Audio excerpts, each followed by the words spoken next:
नमस्कार फैमिली, आप सब कैसे हैं? कमेंट में ज़रूर बताएँ। तो आइए हम आप सबको एक प्यारा-सा गीत लेके आई हूँ, अच्छा लगे तो आप लोग सपोर्ट ज़रूर करना और शेयर भी करना।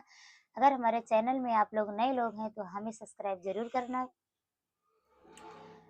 लिहल बाटू सासु जी गिन गिन नोट मामला कोर्ट में जाई, मामला कोर्ट में जाई।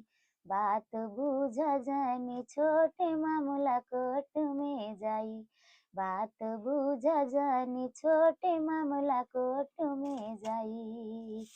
लिहल बाटू सासु जी गिन गिन नोट मामला कोर्ट में जाई, मामला कोर्ट में जाई।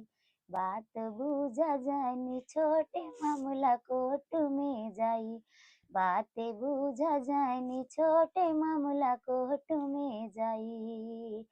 कूलर फ्रिज टीवी और गोदरेज हो, चार चक्का गाड़ी पहले लिहलू दहेज हो। कूलर फ्रिज टीवी और गोदरेज हो, चार चक्का गाड़ी पहले लिहलू दहेज हो। जइबू दुबराई जवन भइल बाटू मोट, मामला कोर्ट में जाई, मामला कोर्ट में जाई।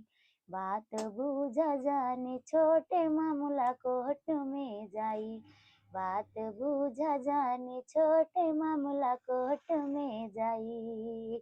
लिहल बाटू सासु जी गिन गिन नोट मामला कोर्ट में जाई, मामला कोर्ट में जाई।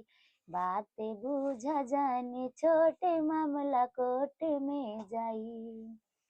धन्यवाद आप सभी को।